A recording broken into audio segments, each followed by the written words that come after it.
All right, everybody, welcome back to episode 16 of The Spark Show. I am your host, Spencer Parks, and we have our co-host, Cameron Collier, in the studio with us today. Happy 250th birthday, America. Happy 4th of July, everyone. Cheers. We'd like to say that after 250 years of the United States of America, we have ended up in a place with the good, the bad, and the ugly, which I think the good substantially outweighs the bad, and I think that most would agree. America's a better off place than it was probably 250 years ago, but some might argue that we've fallen into decline. But today on the show, we're going to talk a little bit about the good, the bad, the ugly, and see where it all lies. Gavin nuisance. That's Yeah. all I'm thinking. Gavin He's nuisance. definitely made it worse. Yeah, in California, Gavin Newsom has definitely made us fall into a decline, specifically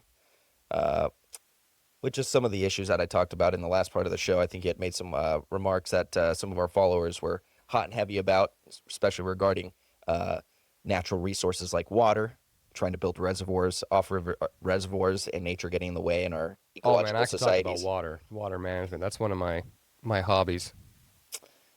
But before we get to that, I would just We like can't to talk about California. No. We shouldn't talk about California, but we should talk about is this guy right here. And let me see what's going on with those socks right now. Show everybody that we rock socks in the studio. Keep it light and Abraham Lincoln comfy. socks. Abraham Lincoln.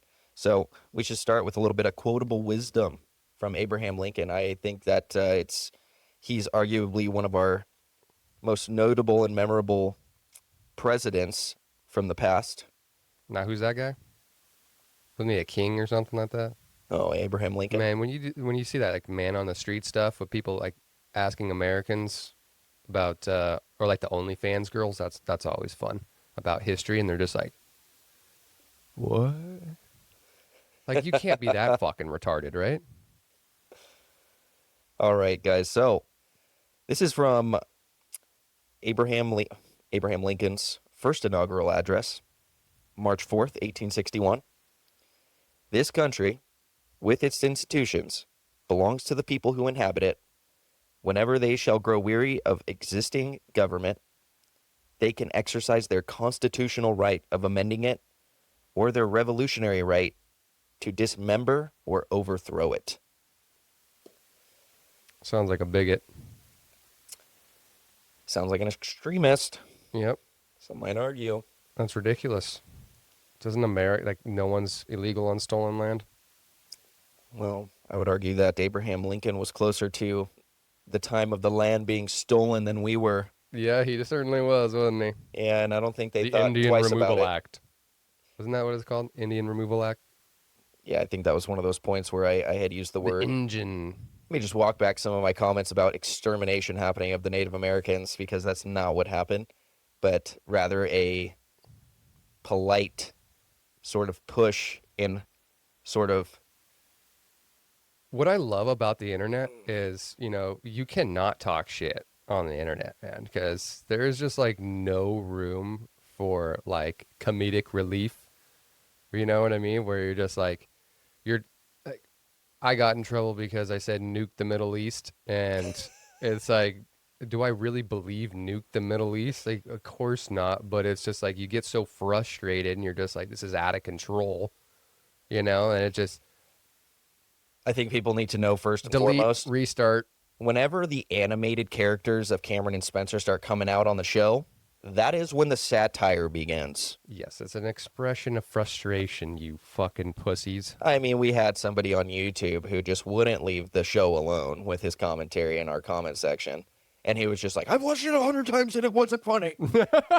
I'm like, I can't help you. If you don't know what comedy or satire is, like, you got to move on. I mean, you've been here for the last 24 hours going back and forth with comments. And he's just like, but I watched it again and he was serious. I'm like, dude, there's literally funny music that was put in the background of this clip. It's literally like circus music. And then he goes into an animated character form and starts saying funny things or maybe crazy things. You're like, this is not like intellectual debate. Yeah. We're not at the Oxford Union. I have sources, and let me tell you, my sources have other sources. And they sourced it from the correct source. So let's just kind of stick to our script today so we don't go off on one of our tangents that we love to Oh, we're already embark on. tangenting hard. I know. So let's start with the good about the United The States. good of the United States. Yeah, so is America still the greatest nation on earth? What are your thoughts on that? Well, yeah, of course. It's simply just our founding documents. It's our foundation. The foundation is what makes us great. It's not the pomp and circumstance, the buildings or the wealth or all that sort of stuff. It's simply the novel act of asserting that human beings have the liberty to choose for themselves without being told by the government what they can and cannot do. Our founding government tells the government what it can and cannot do, which is why the United States, in its adversarial system, has been able to resist this global leftist groupthink that is contributing to the downfall of Western Europe. I agree. And to complement that, the image on your shirt, our beautiful American flag, is the only flag of unity and inclusion and freedom that we need to represent the United States. Every other thing is secondary to that. Yeah. So you mean like when people are flying their native home flag or country flags, stuff like that? Yeah, and that good old pride flag that we see flying in front of people's homes. Oh, yeah. Yeah. You know, This flag knows no hate unless, these are some of the most hateful people I think I've ever seen. They just spit venom. It's crazy. And all you're doing is like presenting some sort of opposition to their thinking. Like, hey, maybe this unintended shut up, bigot. Racist, transphobe, homophobe, Islamophobe. this guy's a pedo supporter, Oh, yeah. pedophile lover. You guys are pedophiles. That's because Donald Trump's a pedophile, according to the left-wing Blue Anon crowd. Never been adjudicated. They did their Never job. even been investigated. The smear campaign has officially worked for the left. Oh yeah. Well, that's what they deal with. That's politics' nature. When you lose the argument, just start going to personal attacks. Oh, what will the liberals do when we have a next conservative president? What will be the next thing? How will they hate him so much to the likes of Donald Trump? Well, I could tell you because Donald Trump's probably going to become a governor somewhere or something like that. So you'll still be looming in the darkness. Oh, man. Gosh, who knows? Who knows? And on top of that, if America is still the greatest nation on earth, well, I guess that answers the next question. Why do people still want to immigrate here? But I think it isn't because we are the greatest nation on earth or we're a military superpower or we enjoy some of the most freedom of anywhere else in the world. It's more so. It's because there's a huge network of NGOs teaching people how to abuse our asylum laws to gain access. They know exactly where to go, who to go to, how much money they can receive, all these benefits. It's absolutely insanity. That's why. It's what they can get from us. Yeah, that old thought or the old process of immigrants coming here, let's say from Mexico, to work hard and send money back to their families in Mexico to support them is no longer what happens. The incentive now is we need to make it over the border because for every family member we have in the household that social services in California does not give a crap about when you go to apply for those benefits, we can get more money. We can get cash aid and we can also get food aid. We can also get health benefits. We can get a driver's license. We can live a whole life off of the American taxpayer. And so we have an incentivized program now that encourages illegal immigration into the United States. Yeah, well, I would argue they did that on purpose. It's like, moths to a flame. And the whole purpose of that is to blow up the census numbers in order to gain more representation in the federal government. Oh, well, you can't. It's not just that. Remember, we were propagandists and we were saying that that illegals were voting in our elections, which there may be little evidence of that right now. But Karen Bass has done a good job, as we discussed recently, that city council finally put it up to amend their charter to allow for the vote to come up to the Californians or the Angelinos. And let me tell you how that's going to go on November. It's going to be defeated on election night, and on election month, it's going to win. That is exactly what's going to happen. Well, It's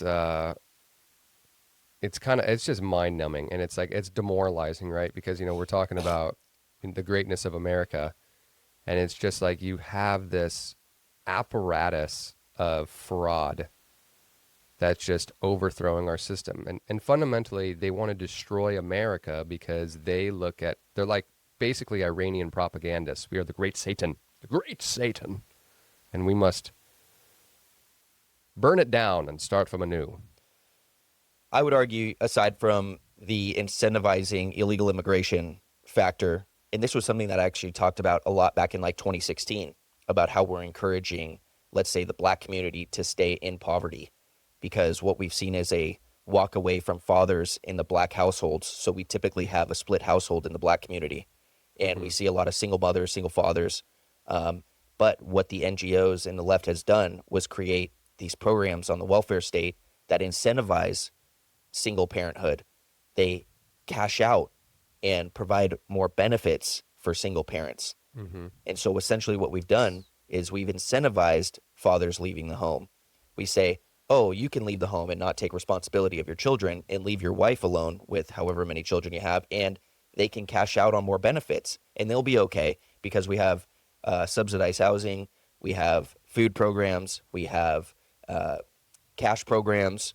We have all of the programs you could think of to make sure that people don't actually starve, but they're not able to get out of poverty. Well, I remember when I was on food stamps and I'm looking at my benefits and I'm looking at my job and I'm like, okay, well, I have a ceiling to how much money I can make before I lose my benefits. And so now I'm looking at it, okay, how can I game the system? How can I find a job to get some cash under the table? And where does that lead you to? It necessarily leads you to selling drugs, selling marijuana in my case. And it's like, yeah, I mean, humans are, bound by incentive. And so if that incentive is you're going to lose this, and so I've always thought about it. You're like, okay, so how can you create this? And it's like, at the end of the day, you can't. You can't create a system where these people can keep their welfare benefits. And so for me, it was, okay, how can I game the system? How can I keep my benefits? And just the reality of it was I can't. It's just not going to happen. And Well, if you're a productive member of society and you have that ambition to achieve the American dream, the house with the white picket fence, the cars for mom and dad, the beautiful life and childhood for your children, and you want to put them in a suburban community, or at least a community where you feel safe, protected, and that your children will thrive and you will thrive as well, then there's no way you could stay in the welfare class.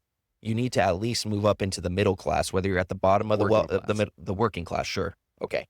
Middle class, working class has definitely become subcategories and sort of worked their way apart. But working class, worst case scenario, is where you want to be as a American that's trying to achieve or participate in the American dream. Right? Yeah. So when I was thinking about it, it's like, okay, how can you help? And it's at the end of the day, you have to sacrifice the safety net of the government and to take a chance and go out on your own. But it comes down to personal choice and how much baggage you collect along the way. So it's just like, anytime, like, say you have children out of wedlock, or you're doing these things that create these responsibilities, well, now you create that level of dependency where it's just like it becomes more and more risky. So for me at the time, I'm only 18 to 20 sort of region. So it was just, I was already in school, so I just continued. And yes, I lost my benefits and it sucked. But, after a week or two, you forget about it and you just keep moving on, especially as a 20-year-old. And that's what it absolutely worked out. And what I've learned now in retrospect, it comes down to delayed, not gratification, delayed, yeah, is it delayed gratification? Hmm. Yeah, delayed gratification, where you can't live in this weird social media bubble where you think you're going to be a millionaire in your 20s, because chances are you're nothing special, and the examples that you see are less than 1% of a percent, you know, and that's just not reality. Those are statistical anomalies. Yes, exactly. Yep. Moving on. What do we think about the Constitution after 250 years? Has it withstood the test of time? Is it still the greatest political document ever written in the history of the world? Yeah, I'd say so. But it comes down to, well, it's interesting because it absolutely has withstood the test of time, but it was also intended to kind of change, or at least that was the argument. However, when you look at the rules of you need 2/3, and they already had political parties and systems, an adversarial system, so I don't know how it's supposed to change. I mean, they did do it with women getting the right to vote with the 14th Amendment, slavery and all that good stuff, and then the abolition of alcohol, and then bringing alcohol back. So it is possible, but at the same time, I don't think they were under active psyops and demoralization campaigns like we are with social media, where everything on social media is designed to get you to hate the United States and to want to see its downfall and its destruction. And it's just like constant undermining. And then there's a profit motive of creators to undermine it even further. Pretty wild. Yeah, I remember growing up, my dad was still a reader of the newspaper. I think your dad was as well. Um, but I also remember in high school learning about how propaganda was projected out onto Americans, and it was mainly through television sets in the newspaper. Mm-hmm. And as we evolved through high school, cell phones started becoming more and more in the hands of every student. And we slowly got to the point where social media became prevalent towards the end of our high school career, and everyone had an iPhone. And so then it's a wake up call that the propaganda has reached the hands of every American. It's no longer a certain time frame where someone goes and checks in on the TV and sits down to watch, and then they're being exposed to not only their favorite show or their movie, but they're being exposed to propaganda on the TV, on commercials or things like that.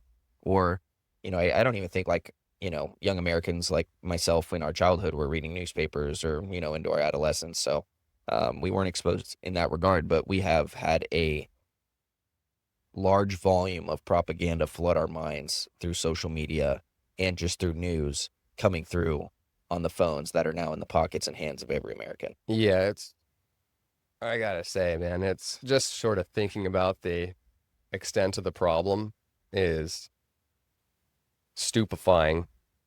It's like, how do you convince someone that they're being psyoped? I see it all the time where it's just like people they pull all these separate points, these data points, and they come to a conclusion.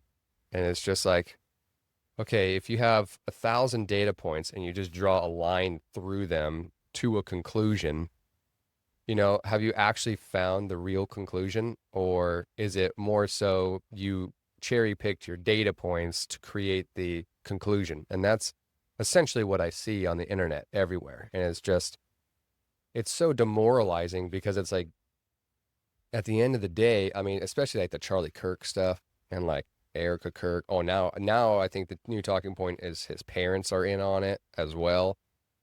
And it's wild to see. And it's this weird thing. It's like the serpent that's eating its own tail is sort of how social media feels. And I believe that was actually one of the points that we were supposed to go over, right? Yeah. Social media. Yeah, we were going to get there. Just wanted to touch quickly, though, before we get there on American innovation. I know we talked a little bit about SpaceX and Elon Musk creating the regenerative rockets, reusable rockets, and just technology and business in general in the United States. Do we feel like that's moved in a positive direction over the last 250 years? Obviously, the evolution of business has come a long way since the Industrial Revolution. Yeah. We've had like a technological revolution, I think is what they'll probably call this time and age in history books moving forward. Um, but I would say that for the most part, this is going to be a point in history that's been detrimental to the human psyche with social media and its prevalence. Yeah.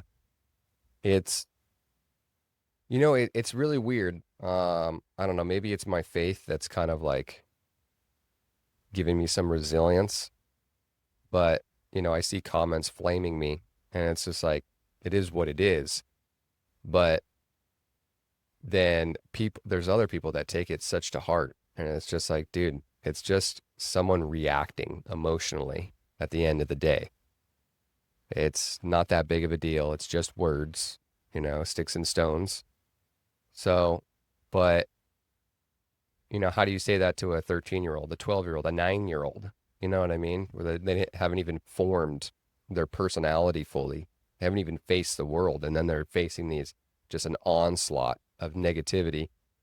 And just, it's something that younger generations need to be protected from. And it's kind of wild to see. It's like, I was just at the park the other day with my kids, and there's a group of young girls there, I would say, say about 12 years old, and every single one of them has a smartphone. And I'm looking at the parents, and I'm just like, why are you allowing this to happen? You know what I mean? Like, do you realize, like, the danger that you're putting in your children's hands?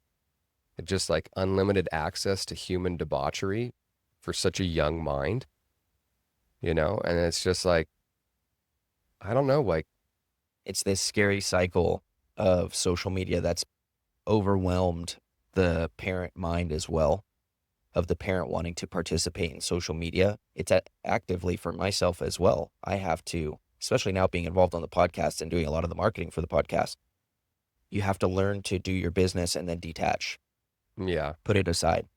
Because if you as a parent are actively or want to be actively involved in social media as your child really wants to be actively involved, then you're going to put that phone in the hands of your child as a distraction mechanism to not have to take accountability for their actions. But what you're not realizing is that, number one, you're not participating in your child's life, and they're going to remember that when they grow up. And number two, like you're saying, they're being actively exposed to the debauchery going on social media. It is literally pure evil, and there's now become psychological studies coming out stating the harm it's doing to our adolescent children. mm-hmm. So something to be mindful of for parents, and to make a active and conscious effort to put the phone down. Put the phone down. Yeah, no, I struggle with it too. So you get stuck in that doom scroll. I mean, they've designed these programs to keep your attention and to constantly do the dopamine spike, dopamine spike, dopamine spike. And it's crazy, dude. Sometimes you'll look at the clock and it's 10 o'clock, and then next time you look at it and it's 12:45, and you're like, holy shit. How and I mean, I feel like a total degenerate when that happens. And I look around and I'm like, what the hell happened? Like, if there was a camera watching me, you would just see my head down as my little toddler is running around playing with his toys. And it's like, I'd just be yelling at myself, look up, look up. No. Yeah. And that is the potency of the screen. And it's like, I remember I was in the supermarket, and I saw I would say this lady's about 10 years older than us, so maybe like 45, 40, something like that. And she had a early preteen daughter, and her daughter chastised her by saying, "Are you looking at your phone again? You can never put it down." And I was just like, whoa. I was like, I didn't judge the lady because I had my stupid ass phone out too. And I'm like, dude, I'm walking around the supermarket right now scrolling. Like, can I not It's a great put this point. thing down? I recently came across a father scolding his son and his friend outside of a grocery store for this exact reason, because something must have happened in the store. I didn't see the whole situation unfold, but the father was scolding the son, saying, "Why are you watching things on your phone while we're walking around grocery shopping? What are you doing? You look like a fool. You know, you can put it down and you can watch and participate in what we're doing right here, right now. That can wait." Yeah. You know, we're turning into a bunch of zombies, Yeah, no, you know? it's wild. You go to just look around. That's demoralizing in and of itself, you know? You're just like, "Hey, we're all at the movies." Oh, Scrolling at the movies because the movie's not unfolding fast enough and it's not giving me enough dopamine hits, so I got to continue scrolling. you know what my favorite one is when I'm on the road, I'm at a stoplight, and I've got somebody crossing the crosswalk with their head buried in their phone. Yeah, and then the people that are waiting for them to cross are burying their heads in the phone while they're driving. Oh gosh, it's just a damn recipe for disaster. Oh no, how many times have I felt just that insatiable desire to just smash my phone to pieces? Because it's just like I don't like something to have that much control over me. And then you know what stops me? But all my pictures. Right.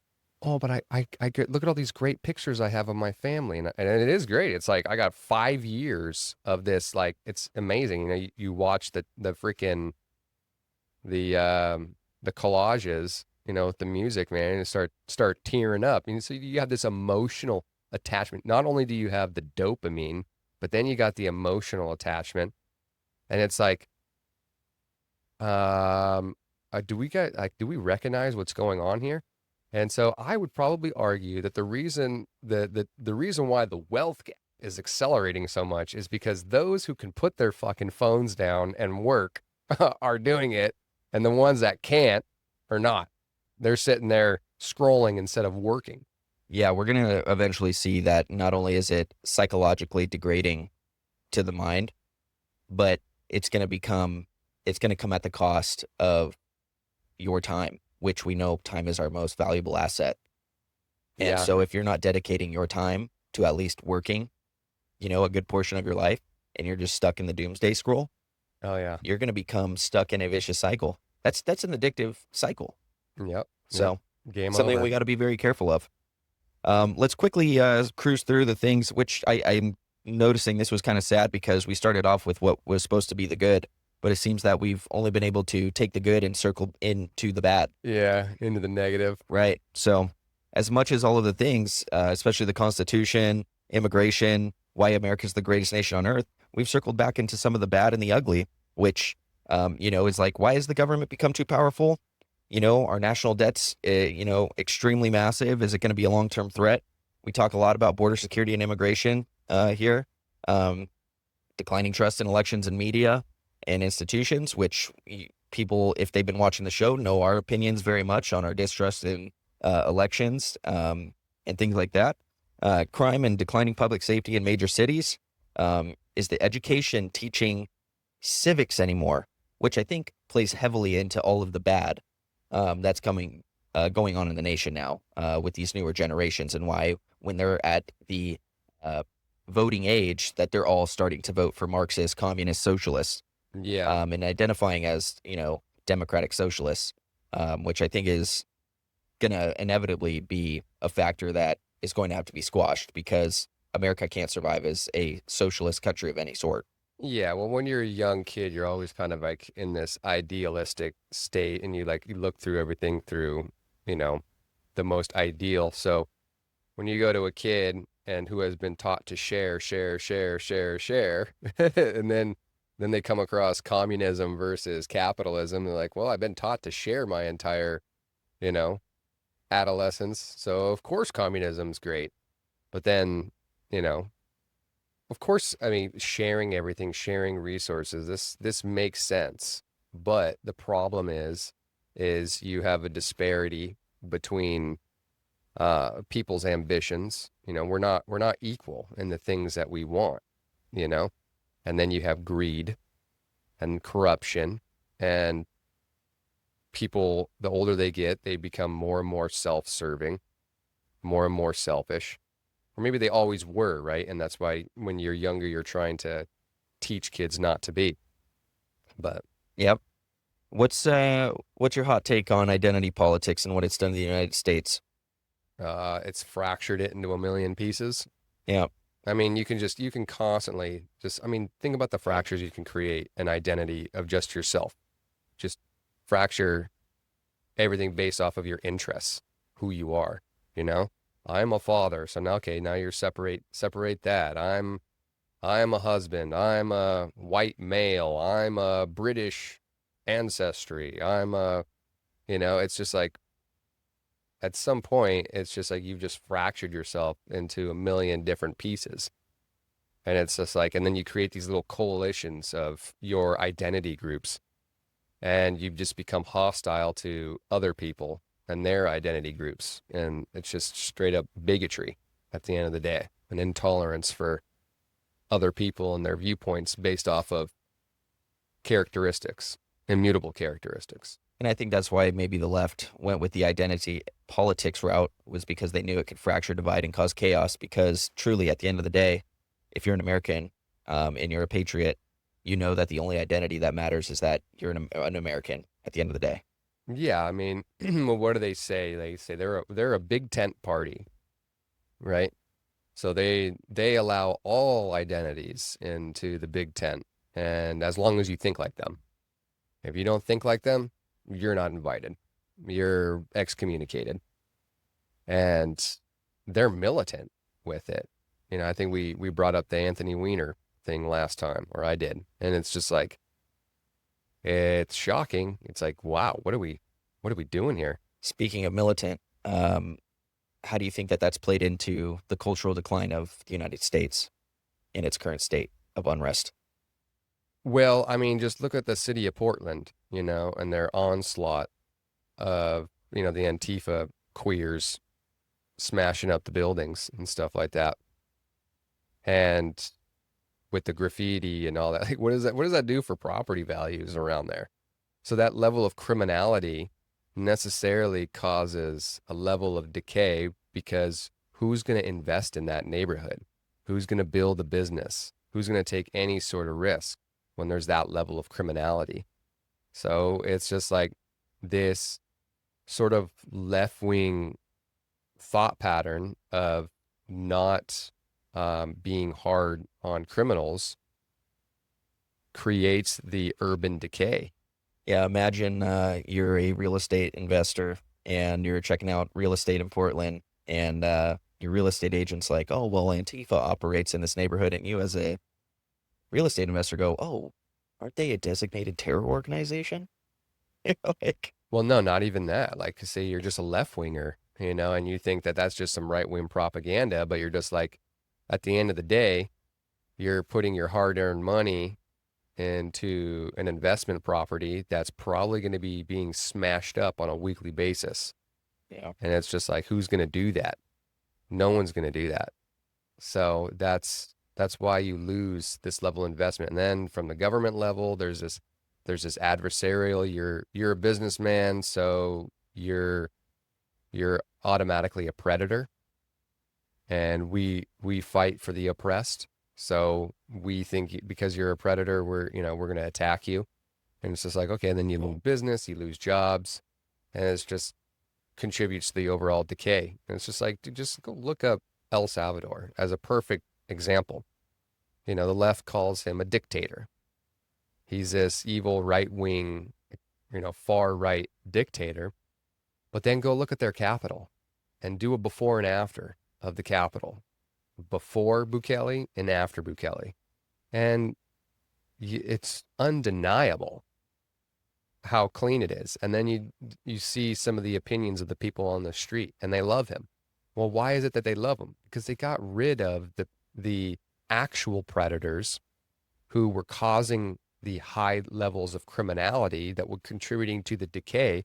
And now these people can actually breathe and enjoy their capital. They can hang out at the fountains, they can walk around, they can shop again.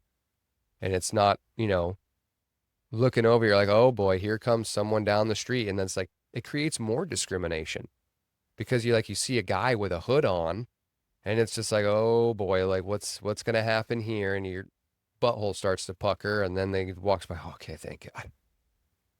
Well, let's just speak to the decline of the United States and poverty and some of the destruction that comes along with that. I should have said Washington, D.C.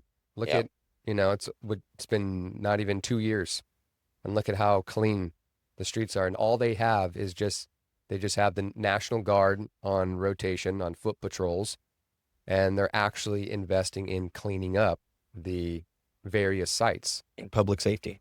Yeah. Speaking of public safety, decline of the culture, where the United States is heading, and will it be recognizable in the next 25 years when we reach 275 years with the rise of AI coming to light and many of the billionaires involved in the production of AI sounding the alarm of the dangers of AI? What do you think that as we continue towards the future and work with AI, what's going to happen to our class of, the working class, the middle class, the upper, wealthy class? What is AI going to do? And is it going to actually improve where we're headed as the United States? Or do you feel like it's actually going to cause more pain, suffering, destruction, and bigger problems for the United States? I venture to guess that it's just going to still continue to be this weird 50-50 split of 50% of the people saying it's terrible and 50% of the people saying it's great.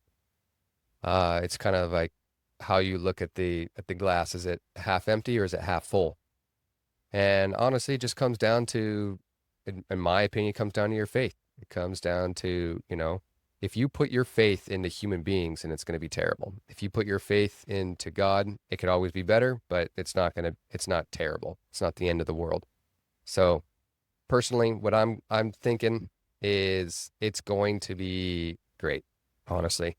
I did a thing where it's like by 2060, all the jobs, are going to be replaced. And well, I mean, if you actually look at what AI is, and it's like a large language models and all that, and it just does what it's programmed to do, I don't think it necessarily has this, it's going to become a sentient being that replaces humans unless it's programmed to do that, if we figure out that sort of programming. But that means that we would have to figure out consciousness, and we can't even prove consciousness. So I don't know how you're going to program consciousness.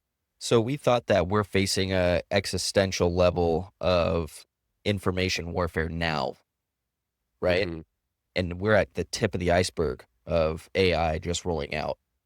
What happens when we start to see the Tesla home robots becoming purchased, and we start seeing these $30,000 personal robots in every home that are doing laundry, dishes, and all of the at-home tasks, and we start freeing up all of that time that I'm appliances. selling my fucking truck and getting one. I'll tell you that. You tell I'm just worried. I'm worried about it though. Fucking love it. What a great idea. But think about this. You just imagine that you're everything's just being done for you. It's like that's how we evolved from the Industrial Revolution, because everything started to be created. Appliances became these things that took the oh my gosh.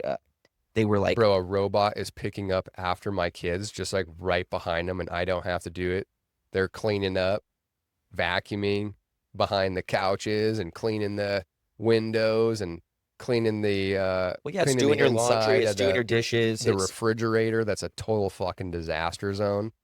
it's essentially doing the next step of what appliances were originally developed for. It's replacing all those mundane bullshit activities, and that just sounds great. And I'd get rid of my truck for that in a heartbeat. Are you fucking kidding me, dude? But what happens? Send it off onto my projects in the backyard. Like, hey, dude, I want to build this, and it's going to take all this physical labor, and I don't have the time to do that. Okay, so what happens then out in the working world for the working class, when those robots start to become the workforce and start taking out the physical labor where a lot of people earn their income? Yeah, no, I think at that point, that is where a serious conversation of this quote unquote wealth tax and like these things that the left wing talk about, maybe, hot take, maybe the left wing is just 100 years before its time in terms of like taxation and taxing the rich and all that sort of stuff. Because necessarily, I mean, just think about it. If no one's able to work because the billionaires have created this robotic workforce to replace everything, well, what do you do with the human flush bags, maybe you do what Bill Gates is doing. Hey, take this vaccine and kick the bucket. Yeah, Oops. or Oh no, we're gonna depopulate the earth because Mother Gaia is dying because humans are a what or maybe, Elon Musk's push for UBI, universal basic income, it was just a little too early. But that probably is going to be you something mean that's going to Andrew be, Yang? Andrew was Yang. it Andrew Yang? That was Andrew Yang. Nah, but I hear Elon Musk talk about Yeah, he's UBI as talking about well. it now. No, he's absolutely because he's looking at the realities of it because he's like, dude, look at how much like value and all this sort of stuff I'm creating. And it's like, dude, that guy's going to probably be, what is the next thing after a trillionaire? I don't know. But I also worry about people not being able to prosper. That scares me. That makes me feel like the American Well, no, dream is slowly I drifting would away. no, I'd think that at that point there would have to be a serious conversation about access to those tools, free access to them, to where like you can't charge because like if no one's working, no one has the money, but then you have all these tools. I mean, can you imagine? I mean, it's straight up feudalism at that point. But then you're just like the wasted space because they have their robot armies to be their slaves, and then who are we? Is it going to be like Elysium with Matt Damon? Where they just like they're going to be on their little Yeah. space station Well, it's weird above the because Earth. my mind just went to space. I was thinking space explorers, like, oh, they'll just start sending humans up into space. No, they're going to send robots into space because no business venture is going to want to risk human life anymore if they can just put a robot in the cockpit. Yeah, You know? but at the end of the day, like this is where I say where faith comes into play, and humans, they always respond, to stress, and they adapt. Humans are incredibly adaptable. So, but we will see. I don't know. I mean, I can understand why it's nerve-wracking, but I don't necessarily think it's going to be the worst thing in the world. Well, we'll look back on this in 25 years. What do you think is going to happen? You let me flesh out your vision of My, AI and I honestly, it could be I'm biased. It could be that I'm biased because I've grown up with the movies, which were I feel like looking not maybe predicting but projecting on what a society of robots could look like in the future. yeah, dystopia. Yeah, there's literally the movie Artificial Intelligence where everything is just this dystopian sort of apocalyptic robotic, you know, future. And I honestly, the more you think about AI and the diluting of American participation or just, human participation in everyday life, just like I'm talking about, you bring a robot into the home, you're losing a part of that everyday life of your chores. And you say, yeah, well, that's great. But that's always the pitch. The pitch is always, it's going to be great. Just like when they invented the dishwasher or they invented the washer and drying machine. It took away, it freed up time, like you were saying. You were saying, oh, it's going to free up so much of this time of us doing all of these monotonous activities or this Well, yeah, intensive labor activities. yeah, yeah. And it is That sounds nice. fucking great. Yeah. It is nice I because, mean, dude, it's just like, okay, so because everyone kind of has this scarcity mindset and, well, the abundance that this can create, because imagine that you literally have a workforce that can just work 24/7. And one of the greatest things I think of, like food security. Imagine literally just having robots out in the field, just going out and burning weeds, as opposed to humans spraying pesticides on weeds and what it's going to do to the nutritional viability of our soils. And, think about our watersheds and how, we're depleting, like, California water is always a problem. But imagine if you have this robotic workforce out there that's recharging the aquifers by the way it manages rainwater. And that's one of the things like I'm super passionate about is like recharging the aquifers. And it simply just comes down to how you manage the water. And, if you look at the way our streets and our municipalities manage water, it's how do we get the water off as fast as possible to prevent flooding. And it's the exact opposite of what you want. You actually want to encourage the flooding but obviously not in zones that would negatively affect, human health, Right. a human hazard. And so you create these zones of flooding that can then soak back into the ground and recharge the underground aquifers. Well, speaking of agriculture, I would like to see AI heavily implemented in our agricultural sectors. I would like to see innovation in robotics that could, pick strawberries, harvest grapes for wine, do all the things that manual labor from humans is required to do, especially from illegal migrant labor. That would be a huge focal point. Raises. Well, I mean, the Democrats say it themselves. Who's going to We pick pick our the crops. strawberries? The Yeah. robots. The robots, guys, and that should honestly be where their money's going to. And hey, you might think that the billion or $1 trillion investment into those robotics now is a bad idea. But when those are still going and people aren't dying out in the fields from heat exhaustion, and you're able to have robots working 24/7 Mm-hmm. and the productivity starts to surpass your investment, well, there's the trade-off. And I think that when we are able to eliminate the argument that illegal immigration is needed for that type of stuff, Mm-hmm. then the better we will be in, coercing the Democrats to back off those arguments. I mean, it will definitely help in that regard, because then what's going to be your incentive into allowing these people to do these jobs? Yeah.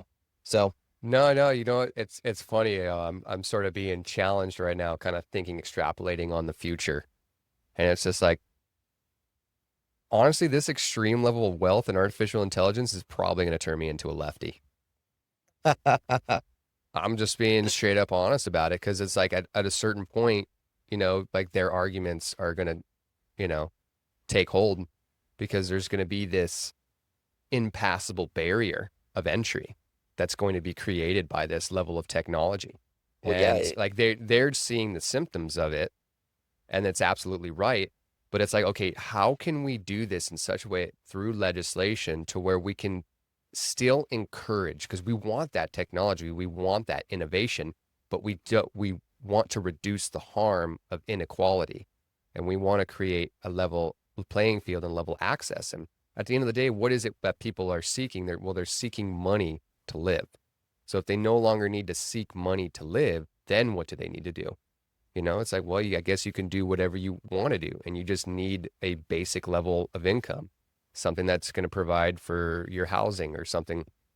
So it's going to be interesting. It is sort of scary, because it's just like, like we have one foot in the past, of the white picket fence and the lawn and all that, but this sort of future almost seems like apartment blocks and and amenities, pool. I don't know. Who knows? very Elysium-like. Yeah, and you're hoping that it's not going to be like Eastern Europe bloc communism, where it's just like everything looks the same. Everyone can only have a white small ass car. Like you would hope to have the diversity of of America that's created, like, all these different flavors. Well, it's weird because we keep talking about, is the American dream dead? And I think we use that question a lot because we feel it's becoming, it Out is of dying, reach. out of reach, and it's slowly fading because we're working towards this utopian artificial intelligence type lifestyle. And so we got to take it with a grain of salt Oh man, I tell you, and with caution. it sounds like I said, man, what a great irony for me. That's why I'm not married to my viewpoints, because things change, and when the evidence becomes, just absolutely blatant, I'm very skeptical, because I want to believe in that, because just for myself and for my family, I want to be able to have that opportunity to create business, to move on, to create wealth for myself, or for my kids to create wealth, where I don't want it to just be by committee, where it's just like you work for the party, and that's like your only mobility is working for the party and the party system. And that's what scares me about left-wing collectivism, because it seems to be like, when you look around the world, it always devolves into the party apparatus. Well, like any great American that came before us, I think we're trying to ensure that our children and their grandchildren have a world that was left better off than when we got here. Hmm. And it's hard to predict. It's hard to understand. It's hard to know what's going to happen. So all we can do is pray and maintain our faith and thank God for the opportunities that are set before us right now in this time, and keep reaching for the stars and don't give up hope.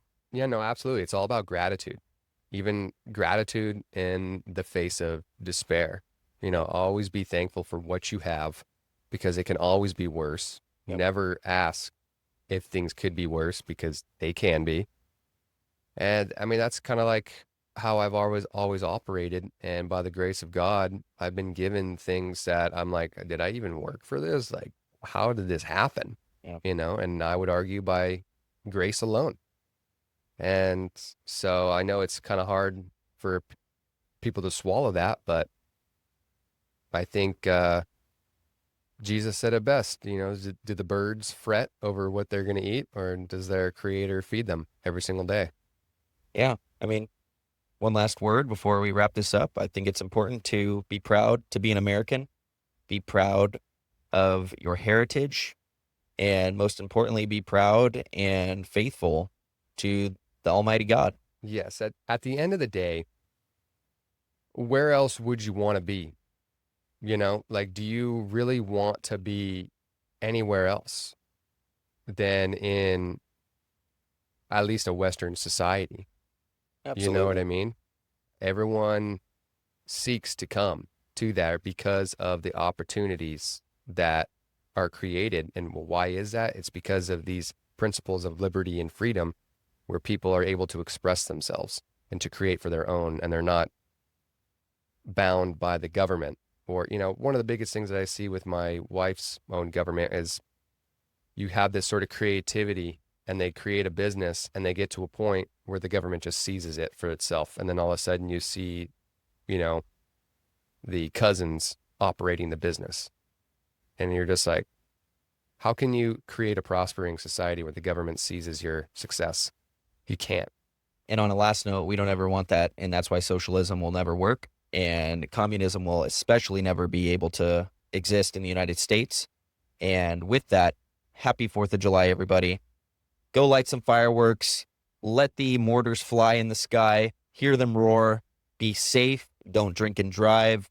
Enjoy an exceptionally great 4th of July celebrating America's 250th birthday. And don't forget to be a patriot.